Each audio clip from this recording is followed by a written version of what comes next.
الله رب العالمين والصلاة والسلام على رسولنا محمد وعلى آله وصحبه أجمعين. أيها الإخوة، كذلك نحن نتكلم عن رسول الله صلى الله عليه وسلم والحقوق عنده. حقوق كثيرة، ولكن سنتكلم اليوم حول حقوق الإنسان في عقل الرسول أو في حياته وفي منهجه. وحينما نقول في منهج الرسول نقصد به الإسلام. الرسول صلى الله عليه وسلم حسب ما كان يطبق القرآن كيف كان يهتم بالإنسان. برایت عزیز ایران مثل بحث پیغمبر خو و حق انسان بکن. حق انسان بزمان کرمانجید به مافی انسان معنی حق معنی مافی یعنی لی بکردی هدی هم نظام به حق نظام به ماف ده حق تا چیه مافی ده معنی مافی. طبعا می بحث پیغمبر خو بکن صلی الله علیه و سلم و حق انسان پیغمبر لگور قرآن چه قاسا قدر و قیمت دا انسان امی بحثای بکن. طبعا اولا نحن نعلم نؤمن بأن الله عز وجل أنعم على البشرية بأن أرسل لهم دينه وهو الإسلام، أن الدين عند الله الإسلام. وفي الإسلام الإنسان مركز في الحياة، كل شيء يلف حول الإنسان كما نقول، هناك أمور مركزية. وفي الدنيا في الإسلام جعل الله الإنسان مركزا، وكل شيء كما نحن نلف حول الكعبة فالإنسان هكذا كرمنا بني آدم. الله عز وجل في القرآن الكريم كذلك هناك آيات كثيرة يتكلم عن ذلك. فالإنسان مهم جدا في الإسلام. سنتكلم حول أهمية الإنسان في القرآن وفي السنة النبوية. بريها تشتغى بزان من قالوا إنسانا قرآن بيروز ياد إسلام دا خده قوتي إنسان ده مركز دا، يعني هر تشت که خده دایا چه کند وی کائنات آنه دا کنیه خدمتکار جوانی إنسانا. إنسان مركزه تشت دل دورا إنسان چنتينه. أذيك چونه حج عمري أجوا التلفزيون ديتيه كعبة أم تول دورا كعبة چنتينه. أف دنيا هانيك خدای چه كريه جيت إنسان وجن وحيوان وعرض وعسمان تفكي إنسان كريه نيفي وتشتغل دورا إنسان باتينه. يعني مثلا روج بونه ما آفش بونه ما عرض بون تف دورا إنسانه. لو ما أمد بجن حق إنسان القرآن دا چيه إسلام دا چيه. ویایش بیر و نکن دما کم دون حق انسانت قرآن داد اسلام دا بلکی آنها دلی ودا درباست به ای که مسلمان حق انسان الجمع نمایه او عیبا مایه او یا تشتکی دی. فقط امد بجن خودش مراد بچه رب مج مرا گوتیه چه ایجا ام چه قاسل گوره خوده حرکت کن او تشتکی دی. فقط که قانون که دستور تشتك رب مجمرة قوتية ام فيها بزاند من اگر كو عيبا كما هبا مي خلاص كن عيبا متنبا الحمد لله لي نقطه بزن من قانون خودی اول سیستم خودش مرا گوتیه انسان او قصه بقدر قيمته. طبعا الله عز وجل جعل الانسان في المركز وسخر امورا كثيره لهذا. والحقوق في نظام الانسان شيء مهم. الاسلام وضع الحقوق ووضع القوانين، وضع لكل منا حقه وحدوده. هذا حقك وهذا حدك، لا تتجاوز هذا الحد ويمنع غيرك بأن يتجاوز هذا الحد، حتى كل واحد يأخذ حريته وراحته. الله عز وجل هكذا يأمر، والعدل والحقوق مهمان في الإسلام. يقول الله عز وجل: لقد أرسلنا رسلنا بالبينات وأنزلنا معهم الكتاب والميزان بالحق ليقوم الناس بالقسط. يعني القسط معناه العدل، حتى الناس يديروا حياتهم بالعدالة. هكذا الله عز وجل يأمرنا بالإنسان. خدای عز وجل القرآن دوها فرماند کرد بجه ما پیغمبر خوشاندیه ما پشت پیغمبرش کتاب خوشوان شاندیه جبان کس رج انسان را بیجن حق و حقوق و مافو سیستم وان جوان را بیجن. ابیاد بجه کتاب که معنا وحیه و میزان جی هم عقله و قانون خدای وانا میزان زانش نه ترازی، يعني ترازی اف میزان هانیه که انسان به حق و حقوق خودان به ما فهم من حتی لکیه حق تا حتی لکیه سینور تا حتی لکیه جبان بیا زانبن. بفي قانون يعني رب عالم آيات شاندية قوتي حق إنسان برابزان. وهر إنسان كي يجي أن بجن عائلة كيبه شخص كيبه دولة كيبه ملة كيبه رب عالم حق وحقوق وحدود جرادانية. حق تحت الفرا حق جيران تحت الفراية جو حدود خود درباس نبه، نه حدود جيران خو جيران تجبر حدود تا درباس نبه. تدي دولة نه أوروبا بتشكي سيستم آنخوش حدود وانتنن دولة عالمة دولة ما برانية مسلمان تش دولتك هر دولتك باسبورت لازمه، فيزا لازمه، حدود لازمه، بوليس لازمه، حتى إذن تبدن ندن زحمته يعني حتى تاريوري بفي شكل هاني يعني حدود تجرها بأبي حق منه از درباس نابم تيج نكبه حق من يعني شواكو مال مهنه هر کس کی مالوی هه پنجراوی وکریه تنکاری شبکه خود خیش مال جیرانه خو عیب حرامه جنابه يعني بفي شكل خدي عز وجل جمر قانون وحقادانية.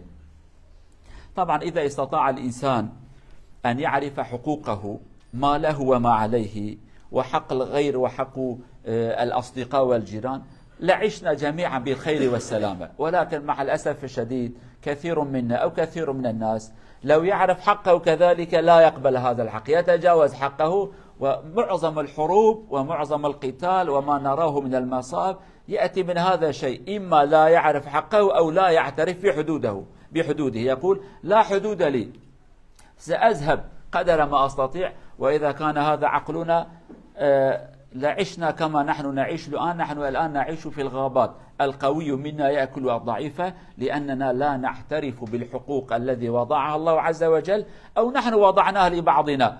على كل نحن لا نحترم هذه القوانين، لذلك أصبحنا في المشاكل الكبيرة.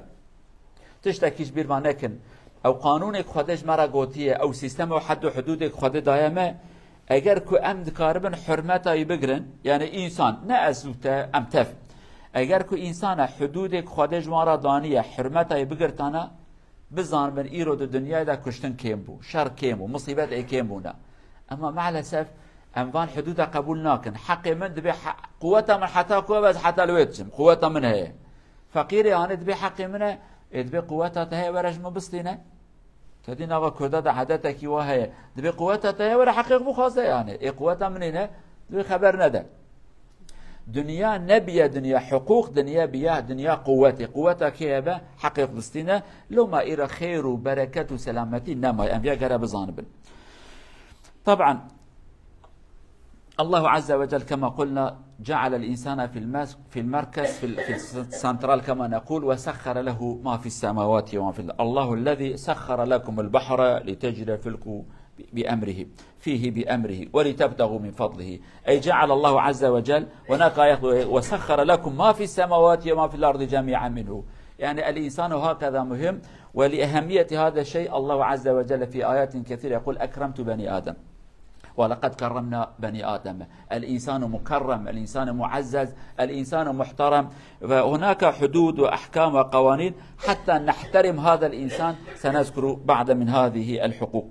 إنسان دو قرآن بيروز لما قد مركز ده خدت بجا من عرض و عسمان تشتي عردت تشتي عسمان كريا خدمت كارج إنسان را روش خدمتش مراد که اب عوری آنش مرا خدمتت که اب عرض آنه بو ما خدمتت که حيوان بوتا خدمتت کن يعني تف خدمتكاري انسان انا خواده وها بوانا خدمت اشترات کن يعني افروج آنه دركتيه اشترى دنيا گرم تكجبونت بي گرم بي گيا و زرعت تا بيچه بن فيكي تا بيچه بن حيوان خواده درست كريه جبونت گوشت وان بخويت شيره وان بخويت البشت حيوان کی سياره اف عرض آنه سرد مشي تفكي خواده كريه خدمتا انسانا مادام که هر تشت خدمتا انسان دایه اف انسان دمکی پر قیمتا یگلک زده اف حقیقانیجی اف قیمتانیجی رب عالم پاراستیه.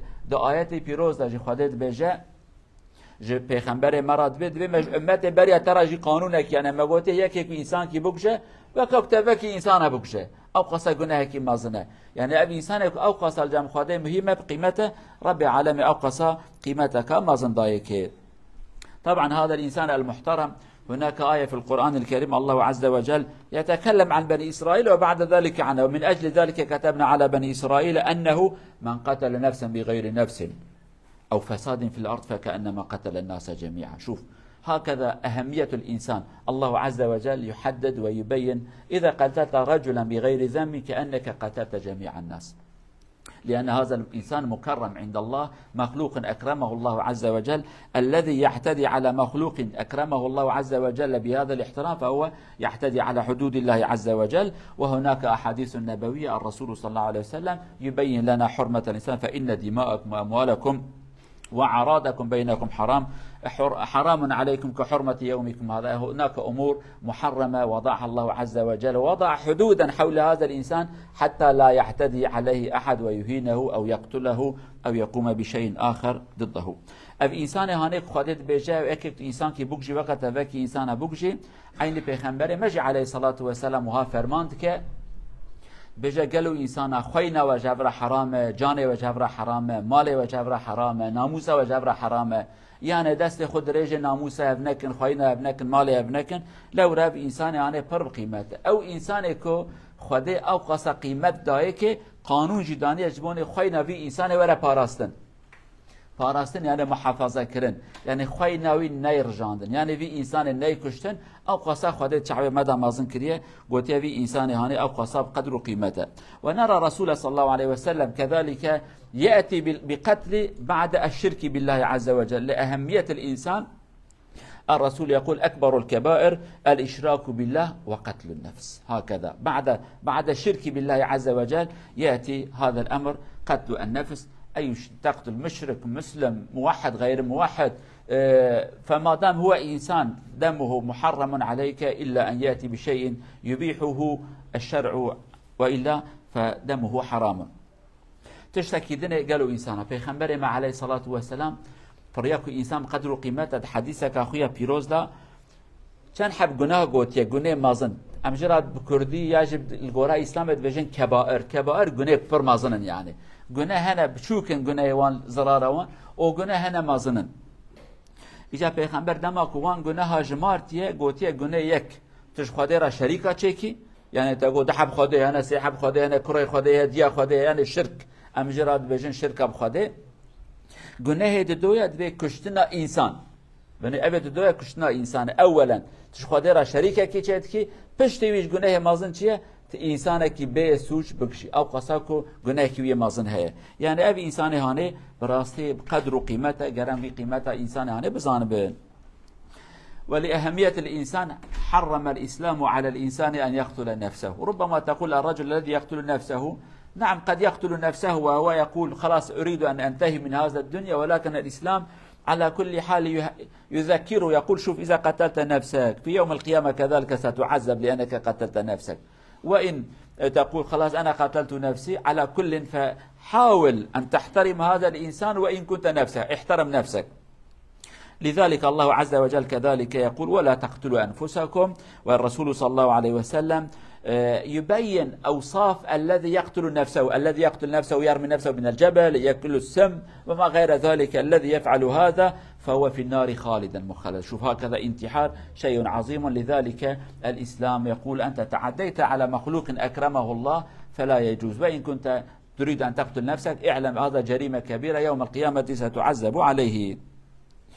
اون انتحار زانن چنه انتحار خو کشتن مرد خو بکشه ایرول دنیای داش گلک زیده بونه نوا مسلمان داش بشکی زیده بی. مع الاسف انسان پر محزون دبه. يعني مع الاسف سببی چیه گره سره و اره خبتاندن بلکی هر رو که جایی که مخباته که کر اثر ترکیه بیجم ازان نبم بلکی رو که داد انندک ده حبسه حب انسان خود کش زیتر روکی دا جی که وقت حساب که یعنی بلا کربون ساله نزد 3000 انسان خود کشت، 3000 انسان خود کشن. یعنی اگه 3365 روزه بلا کی روزت که چند حب انسان او قصا خود کشن. یعنی اگه براستی مصیبت که فرمازنه سبب چنه گره مرا سر بسرنه جهالتیه، فقیرتیه، نخوشیه، چد به ازوان نزانم هر کس کی سببه کی محققه تب سببه کن. یعنی هر انسان کی سببه کی هي، ولكن بلاک فی انسان الجمع خواده پریاب قیمته خواده قبول ناکه که انسان خوشی بکشه. یعنی جارنا انسان بجاره از کس که ناکشم از خودو کشم نا تیجه مکاری خوشی بکشی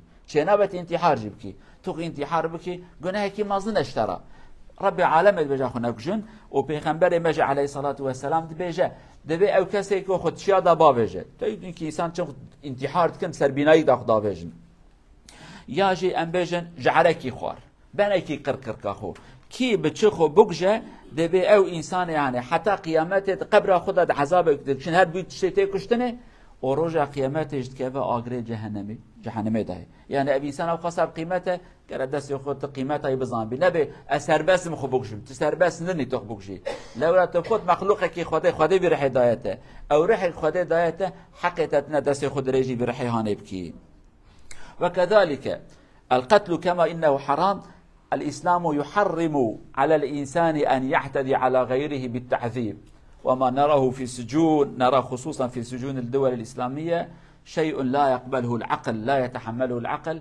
الذي يفعل هذا فليعلم إن الله يقول الرسول صلى الله عليه وسلم إن الله يعذب الذين يعذبون الناس في الدنيا، الذي يعذب فالله يعذبه يوم القيامة لأن هذا الإنسان محترم. الشرطة والجنود والدولة هكذا يحط الرجل في سجن يعذبوه لغاية ما يعترف بأنه هو الذي قتل هابيل أو قابيل يعني هكذا الابن الأول قابيل ولا هابيل؟ القابيل هو الذي القاتل فيقول أنا قتلته خلاص لأنه يعذب كثيرا يعترف بهذا الجريمة يعني. فمصيبة كبيرة. الله يعذب الذي يعذب الناس في الدنيا. تشتكي دنيا يجي قالوا إنسانا فرياكو إنسان بقيمة الجمع خده إسلام دبيجا پیغمبر مد بيجا عليه الصلاة والسلام دبي حرامة ظلم الإنسان جيب يعني عذابه إشكنجة وزانن دبي أبي إشكنجة بإنسان دكا روجا قيامته خده يدكا عذاب تشوتنا جهنم ده. أبي إنسان فرياكو بقيمته قرأت أزيتش ندبي إنسان يعني ظلمه لنكي جاني يعني إيرو دزانت زندان ماي دولته بسلمان هذا يعني ناي عقله ورب العالمين نينا بيشيا وجه إن شاء الله ونفي حياتنا كتابة جنخوين كتابة وان أبقصك وحشيتك مازنة تنين سريبان إنسان حبس هذا يعني خدا بتنزانه چقاسه وحشيته خدا بتنزانه بزمارت كن سريوان بزمار جاما بوان ددن خواره چخاره جانوان چخاره از ارحته چخاره ارحته يعني لايلون زانش نه لايلون سريوان داد شوتينه وان حاصل حزار وحبكي ببومباي هواي بري نافا وان ددن زكي وان دوار من يعني ابانا تشيك ارحته كان بيجن وحشيتها زيدات كن انسان تنسري انسان ملت ما تنسريها يعني ملت اب مسلمان تنسريها في ظلمانت كن پیغمبر 1400 سال بريدا مزگینی کی دایه گوتی اوی ظلم الانسان که رب عالمش عذاب دا ويتشوتينه او قصه تشتكي خرابه تشتكي نباشه. طبعا الانسان مكرم ايها الانسان ايها الاخوه وحقوق العقيده محفوظ للانسان لا اكراه في الدين. نعلم هذا الاسلام حينما احترم الانسان لم يجعل الدنيا مكان الحساب بل الدنيا مكان العمل. أنت حر تختار ما تشاء الله ينصحك ولكن تختار ما تشاء من العقيدة ومن الإيمان. إن شئت فاختر الإيمان فالله يكافئك إن اخترت فاختر الكفر فالله يحاسبك. الإنسان لأهميته ولقيمته الله عز وجل أعطاه هذا الحرية بين له إن هديناه السبيل طريق الحق وطريق الباطل ولكن أعطاه الحرية قال اختر ما شئت لأن الإنسان مكرم ومعزز عند الله عز وجل. إن شاء فليختر يذهب إلى الجنة وإن شاء فليذهب إلى النار ولكن الله عز وجل أعطاه هذا الحرية قال لا إكراه في الدين خلاص. فلنعلم هذا من حقوق الإنسان على الإنسان في هذا الدنيا. نحن لا نستطيع أن نكره أحدا على الإيمان. قدر قيمة إنسان الدنيا دا قالك بيا بزانبن جوان حق هانيجي حق دين حق إيمان حق باورية. آياتك بيروز القرآن الكريم ده هي رب عالمه بجد إيمان دا كسكي برازوري الكسكي نكا تهديد نكن كنت نبي مسلمان أزي تبوكش مثال نا دبي أبيا تنا دي إسلام دا زوري تنا طبعا يجانكي مسلمان مهن أبي آيات هاني شاش فهم كرنا تهديد بيجن دبيت إيمان دا زوريتنا يعني زورلماتنا دبيت تمام أشغال مجناكم از روجي ناقرم أري مسلمان ما روجي ناقرم از أشغال نايبكم موجود بيجن إسلام دا زوريتنا زحمتيتنا شاش فهم كرنا تشتكي إسلام دا زوريتنا مجبوريتنا تنكاري يكيب زوريت خي مسلمان أبا معنوي تنكاري بيجي تبقى النابع كيف هوية ليكبو مسلمان أتيجي وقت جرا بيجي بشتكي كتبو مسلمان أبيجي قانوني إسلامي أبي قانوني خديه مثلا أنا النرويج دولتها امتدى النرويج أنا قانوني وهي يك بيجي حير أشغال أمريكا ما الولايات الأمريكية رأيتها فكريبة لا مجبور دو قانون النرويج هاري أما كات فرا كتاجو استعمل الفراد مينم وكا باسبورت وكا إقامة وكا إمزا وفرداوي دا في وقت مجبور كورا قانوني بانا هرا يعني نکاره بیش اولاد ما از قانون تقبل نکم ولی بریم تی مجبور قبول کی نبکی فتاه یعنی تی مجبور قبول بکی مادام تهات دولت آمن اجا یکی بو مسلمان مجبور حرمت قانون خدا بگره یعنی اجا رب عالمه گوتیه هر انسان کی دینی ویژه را سربسته دبه کافر کیف آویه دبه مسلمان کیف آویه لیش مرا گوتیه کت ببی کافر جنت اشتراتنه تببی مسلمان از جنت خوکم نصیبته وان حقات دایه انسان حق دین حق ایمان خدا دایه انسان وكذلك هناك حقوق حق الفكر فليفكر ما شاء حق الكلام فليتكلم ما شاء دمه محفوظ فكره محفوظ تجارته محفوظة لا تستطيع أن تقول ممنوع عليك أن تتاجر له حق الله عز وجل أعطاه هذه الحقوق اللي يفكر فليفكر ولكن إذا كان فكره يعمل الفساد نحجز عليه وإلا فليتكلم الله عز وجل تكلم كثيرا عن فرعون بأنه ادعى بأنه إله خلاص الله ذكر كلامه الذي يعارضه كل شيء ولكن الله ذكر تكلم إذن حق الإنسان محفوظ لغته محفوظة قوميته محفوظة أنت لا تستطيع أن تغير قومية الناس ولا جنسيتهم ولا لغتهم لا يجوز لأن الإنسان مكرم عند الله عز وجل حسابه على الله بشرط أن لا يتعدى على الناس ولا يعمل مشاكل في الدنيا إذا عمل المشاكل نحن نقول ممنوع وإلا نحن نقول لك دينك ولي ديني له لغته ولي لغتي لك فكرك ولك فكري لك تجارتك ولي تجارتي ضمن حدود الذي يعترف به الدين والعقلاء قالوا إنسانا بكرتاي أمي تشتهانه بيجن إسلام ده بيجا إنسان ديني غارانتي ده تنكاري ظلمي بكي جبان زماني تنكاري ظلمي بكي جبان قومي ملتي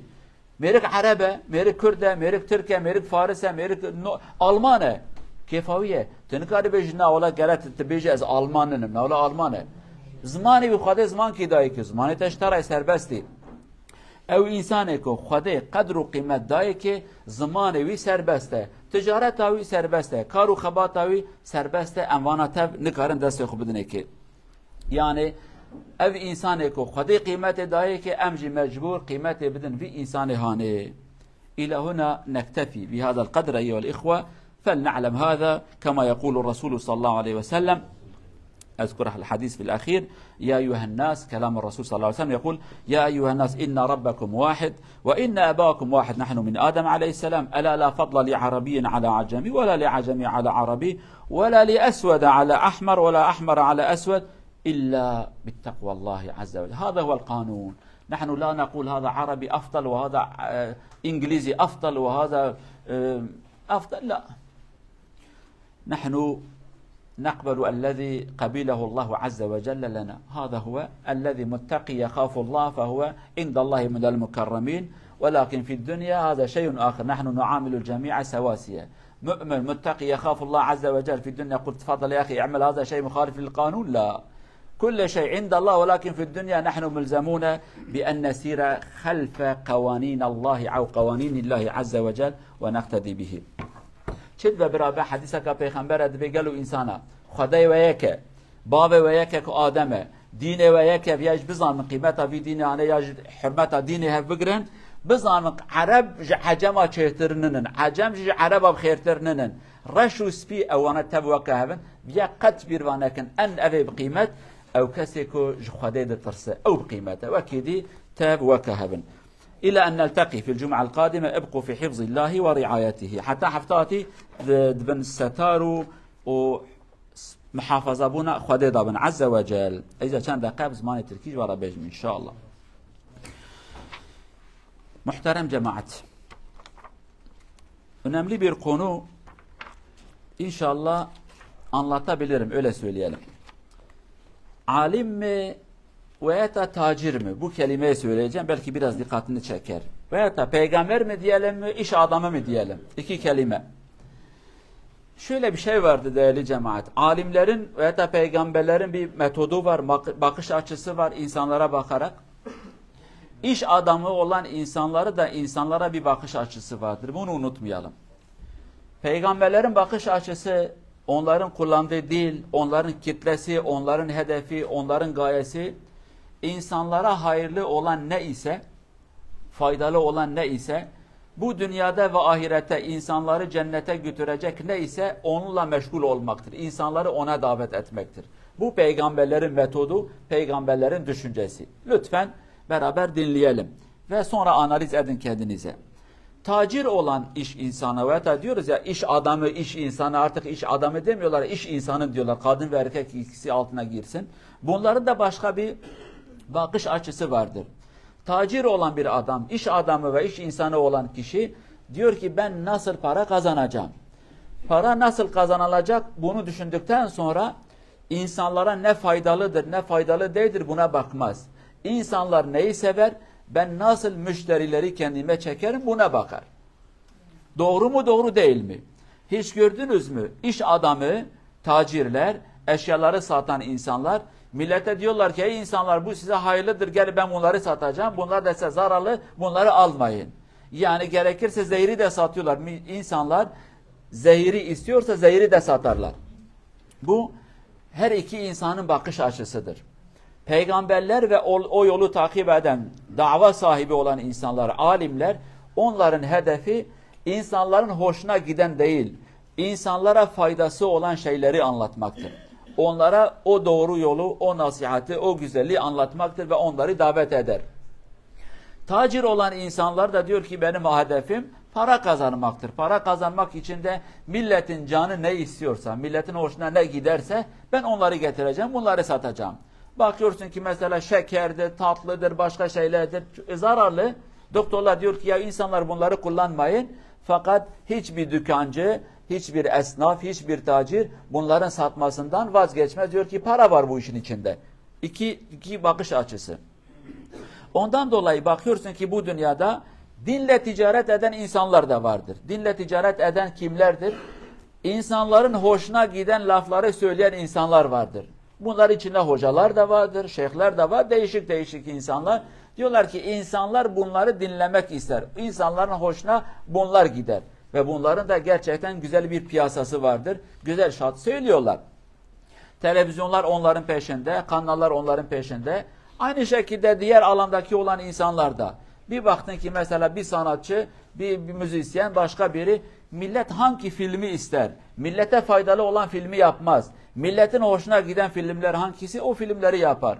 Mesela bakın, hangi ülkede düşünce üzerinde, ahlak üzerinde insanlara gerçekleri anlatma ile ilgili kaç tane film yapılmıştır? Ondan sonra karşı tarafa da bakın, cinsle ilgili, şehvetle ilgili, kadınla ilgili, kadın vücuduyla ticaret etmek veyahut da kanla, silahla bunlar üzerinde ne kadar filmler vardır. Yani milletin arzularına göre filmler yapılır. Milletin faydasına göre değil, millete doğru olacak, faydalı olacak, onları güzel bir dereceye getirecek filmler değil, onların hoşuna giden konuları anlatan insanlar ve kurumlar vardır. Dolayısıyla hadis-i şerifte Peygamber Efendimiz diyor ki sallallahu aleyhi ve sellem, kıyamet gününde peygamberler gelir, bazı peygamberler tek başına gelmiş. Bir peygamberdir, kocaman bir peygamber tek başına mahşere gelmiş. Ona bir kişi bile iman getirmemiş. Bir peygamber var, 2 kişi getirmiş. Biri var 5 kişi, 10 kişi. Bu şekilde az insanlar. Bugün bazı insanlarımız şöyle düşünüyorlar. Diyorlar ki, çünkü diyorlar hocamız güzel konuşsana, hocam şunu yapsana. Bak hoca ne kadar güzel konuştu. Belki o bir etkisi olabilir. Fakat bu büyük bir hatadır. Hoca eğer sana dini ve imanı anlatmışsa, güzel anlattı, ya kötü anlattı, sesini kaldırdı, sesini kaldırmadı, çağırdı, bağırdı, sen onu boş ver. Sana neyi anlatıyor? Hangi fikri, hangi düşünceyi? Fakat maalesef insanlar artık buna değil, hoşumuza bu gider.